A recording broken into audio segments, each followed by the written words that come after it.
On January 17, 1781, a British officer named Banastre Tarleton led more than 1,000 of the finest soldiers in the British Army toward a modest cattle pasture in upstate South Carolina.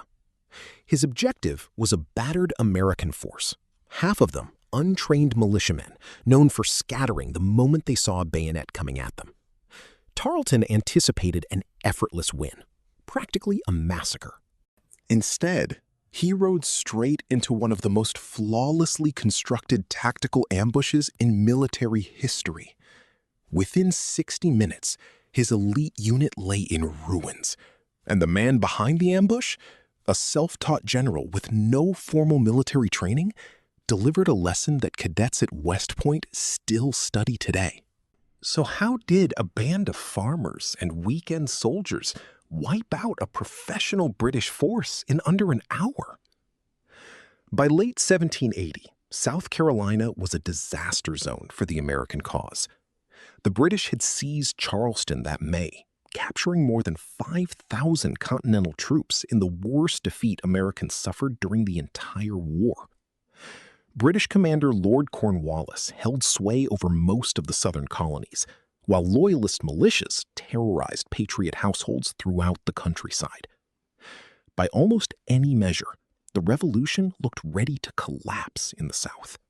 General George Washington dispatched Nathanael Greene to take charge of what remained of the Southern Continental Army. What Greene discovered upon arrival barely resembled an army. Roughly 1,400 hungry, badly outfitted regulars scattered across the Carolina backcountry. Greene then made a call most commanders would have considered reckless. He divided his already meager force. About 600 troops went west under Brigadier General Daniel Morgan, a man whose combat history read like a catalog of the war's harshest fights. Morgan was nothing like the typical general. No wealth, no aristocratic ties, no formal schooling. He'd grown up poor in Virginia's Shenandoah Valley, hauling supplies as a teamster through rough wilderness.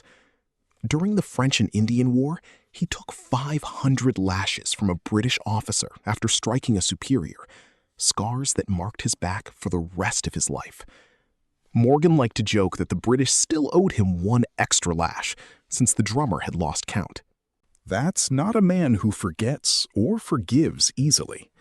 When the Revolution broke out, Morgan arrived with a company of Virginia riflemen and fought through nearly every major northern campaign, from the assault on Quebec, where a musket ball tore through his neck and he kept fighting anyway, to the woods around Saratoga, where his sharpshooters helped break Burgoyne's army. By 1780, Morgan carried both a fierce personal grudge against the British military and something no textbook could teach, a deep understanding of how ordinary men reacted under fire. This single insight made everything that followed possible. He'd seen militia fight brilliantly alongside him at Saratoga, watching Virginia riflemen tear apart British advances from the tree line. But he'd also witnessed militia collapse and flee at Camden, where a British bayonet charge sent more than 2,000 Americans running within minutes. Morgan grasped something most Continental officers refused to accept. Militiamen weren't cowards. They were untrained civilians holding muskets. Expecting them to stand in open ground and exchange volleys with British regulars was like asking a high school football team to hold its own against an NFL defense. It wasn't about courage. It was about capability. That clear-eyed assessment of what his troops could and couldn't do became the foundation of his trap. When word reached Morgan that Tarleton was chasing him with a rapid force of over 1,000 British regulars, dragoons, and Loyalist infantry, he faced a choice: retreat and try to rejoin Greene, or stand and fight. He chose to stop at a place called the Cowpens, a well-known grazing pasture amid the rolling grasslands of northern South Carolina. His officers thought he'd lost his mind. The spot looked indefensible. The broad river sat roughly 5 miles behind them, blocking any retreat. Open terrain stretched in every direction. No forest for cover, no swamp to slow a cavalry charge. Nothing. But Morgan chose that ground deliberately, and the logic was brilliant. He didn't want his militia to have an escape route because he knew that if a way out existed, they'd take it. Putting a river at their backs eliminated that option entirely. Fight or drown. Yet Morgan wasn't demanding anything suicidal of them. He asked for something narrow, specific, and short-lived.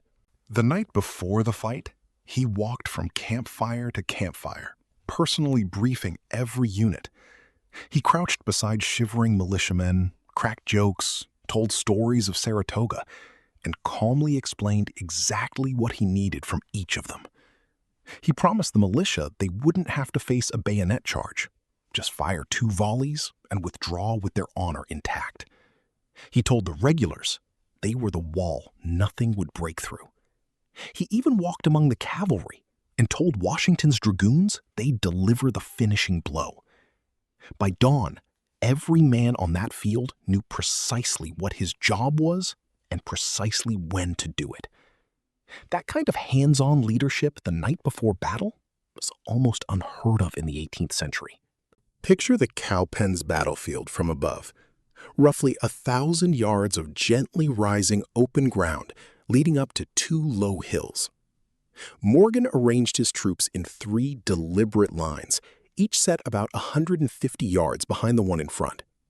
The first line was a thin screen of roughly 150 hand-picked riflemen from Georgia and the Carolinas, frontier marksmen capable of hitting a target at 250 yards. Morgan gave them one job: shoot the officers, aim for the epaulets, target the men on horseback, take out anyone giving orders, then fall back to the second line. The second line held the bulk of the militia, about 300 men from the Carolinas under Andrew Pickens. This is where Morgan's genius really showed. He didn't ask them to hold their position or fight to the death. He asked for 2 things: fire 2 aimed volleys once the British closed to within 50 yards, then turn, walk left, loop around behind the third line, and regroup in the rear. That was the entire assignment. 2 shots, then leave. Morgan told them plainly, just give me 2 good fires, boys, and then you can fall back. The third line was the backbone, roughly 450 Continental regulars and hardened Virginia militia under Lieutenant Colonel John Eager Howard, positioned on the first low rise behind the militia. These were trained soldiers, built to stand and trade volleys with British infantry. They were the anvil. Hidden behind the second hill, completely out of sight, waited the hammer.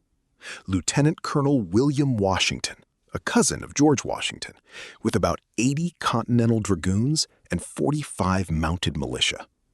This cavalry force was the killing blow nobody would see coming until it was too late.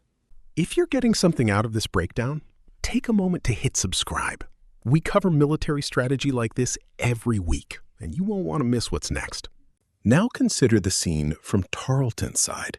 He'd spent days chasing Morgan across frozen South Carolina backcountry at a brutal pace. On the night of January 16th, he roused his men at 2 a.m. and marched them through darkness across swollen creeks and muddy cattle trails, nearly 8 miles before sunrise. His troops had barely eaten and barely slept. Horses stumbled, infantry dragged their feet through frozen mud. But Tarleton was only 26, aggressive to the point of recklessness, and known as the most feared British cavalry commander in the colonies. At Waxhaw the previous year, his dragoons had cut down American soldiers who were trying to surrender, earning him the nickname Bloody Tarleton among the colonists. He had no patience for caution. He believed in speed, shock, and the bayonet. Every previous clash with American militia had reinforced his conviction that they'd crumble under a hard, fast assault. When his scouts reported Morgan's position, open ground, a river at his back, Tarleton read it exactly as Morgan intended: a trapped, cornered American force with nowhere to run. It looked like a gift. He ordered an immediate attack without letting his exhausted men rest, without proper reconnaissance, and without holding back a meaningful reserve. He spread his infantry into a wide assault line and pushed them across the frozen pasture at first light. The British first ran into the skirmish line of riflemen. Shots rang out from long range, and officers began dropping from their horses. A captain here, a sergeant there. The riflemen fired, reloaded, fired again, then melted back toward the second line, exactly as planned. The British pushed on, spotting the militia line ahead, a ragged formation of men in civilian dress. This was the moment British regulars lived for. The charge against undisciplined colonials who were supposed to break and run. Drums beat the advance, bayonets leveled, and the redcoats surged forward with a roar. At 50 yards, Pickens gave the order. The militia line erupted. 300 muskets fired at close range in a single volley. The result was devastating. Entire sections of the British line went down in rows. Thick gray smoke rolled across the field, and before it even cleared, the militia reloaded with trembling hands and fired a second volley into the staggering British formation. Then, exactly as instructed, they turned and moved left, circling around behind the Continental line, some jogging, some walking, a few glancing back at the screaming redcoats behind them. But they moved as a unit, retracing the path Morgan had walked them through the night before.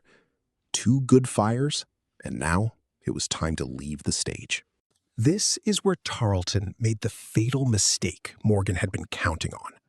Watching the militia turn and pull back, the British read it as a rout. The Americans were fleeing. The line had broken. This was Camden all over again. Officers shouted for pursuit, adrenaline surged through the ranks, and the disciplined advance dissolved into a full-speed charge. Formation control vanished. Officers lost their grip on the men. Soldiers sprinted forward as a mob, racing uphill to finish off what they believed was a beaten, fleeing enemy, screaming for bayonets, certain the fight was already won. They crested the low rise and slammed straight into John Eager Howard's Continental line.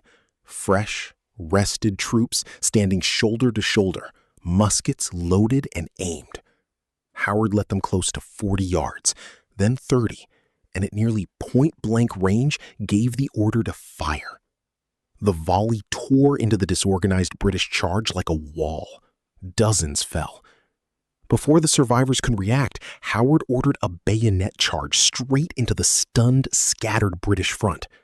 American regulars crashed into the redcoats at close quarters, and for the first time all morning, the British began falling back. At that exact instant, William Washington's cavalry burst out from behind the second hill and slammed into the British right flank. 80 dragoons at full gallop, sabers swinging, tearing into the exposed side of an already reeling formation. The British line buckled. Then came the final piece.